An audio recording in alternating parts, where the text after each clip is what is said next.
Assalamualaikum warahmatullahi wabarakatuh. Kami dari kelompok 13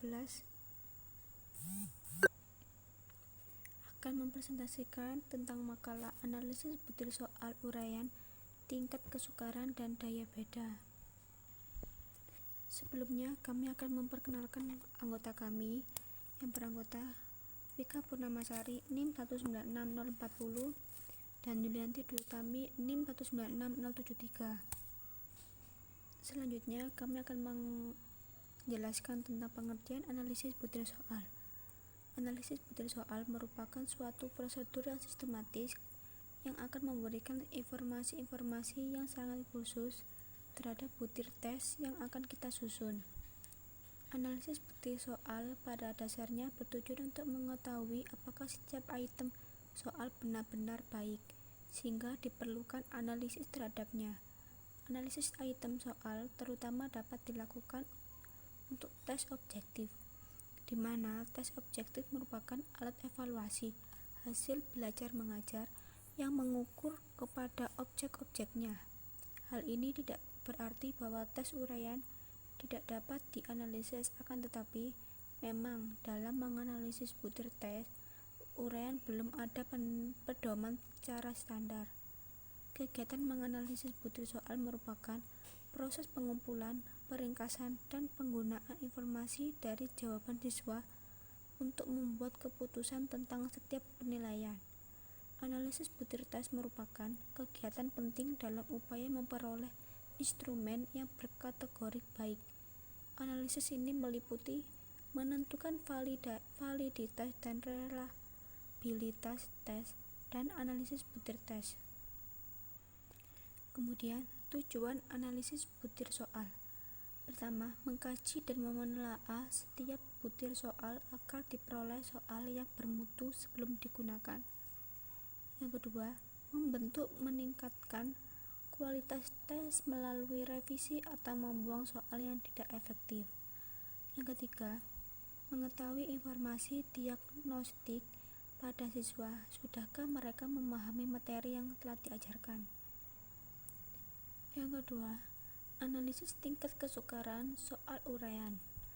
Analisis kesukaran soal tes uraian atau ISEI tidak hanya pada soal pilihan ganda, tetapi kita dapat menganalisis tingkat kesukaran soal begitupun pada soal uraian atau ISEI, yang mana indeks tingkat kesukaran ini umumnya dinyatakan dalam bentuk proporsi yang besarnya kisaran 0,00 sampai 1,00, yang mana jika semakin besar indeks tingkat kesukaran yang diperoleh, maka semakin mudah soal itu, karena fungsi kesukaran soal biasanya dikaitkan dengan tujuan tes. Misalnya, untuk keperluan ujian semester digunakan butir soal yang memiliki tingkat kesukaran sedang. Untuk keperluan seleksi digunakan butir soal yang memiliki tingkat kesukaran tinggi. Dan untuk keperluan diagnostik biasanya digunakan butir soal yang memiliki tingkat kesukaran rendah. Dan untuk mengetahui tingkat kesukaran soal, bentuk uraian digunakan rumus berikut. Jumlah skor siswa peserta tes pada butir soal tertentu dibagi dengan banyaknya siswa yang mengikuti tes. Hasil perhitungan dan menggunakan rumus di atas menggambarkan tingkat kesukaran soal itu. Klasifikasi tingkat kesukaran soal dapat dicontohkan seperti berikut. 0,00 sampai 0,30 sama dengan soal tergolong sukar. Kemudian 0,31 sampai 0,70 artinya soal tergolong sedang. Selanjutnya 0,71 sampai 1,00 artinya soal tergolong mudah. Kemudian analisis daya beda soal uraian. Untuk mengetahui intensitas sebuah soal dalam hal kesukaran dibutuhkan sebuah daya pembeda, yaitu kemampuan antara butir soal dapat membedakan antara peserta didik yang menguasai materi yang diujikan dan peserta didik yang belum menguasai materi yang diujikan. Menurut Zainul, daya beda butir soal ialah indeks yang menunjukkan tingkat kemampuan butir soal membedakan kelompok yang berprestasi tinggi dan dari kelompok yang berprestasi rendah, diantaranya para peserta tes angka, yang menunjukkan besarnya daya pembeda disebut indeks diskriminasi, yang berkisar antara 0,00 sampai 1,00. Pada indeks ini kemungkinan adanya tanda negatif manakala suatu tes terbalik menunjukkan kualitas tes, yaitu anak pandai disebut tidak pandai dan sebaliknya.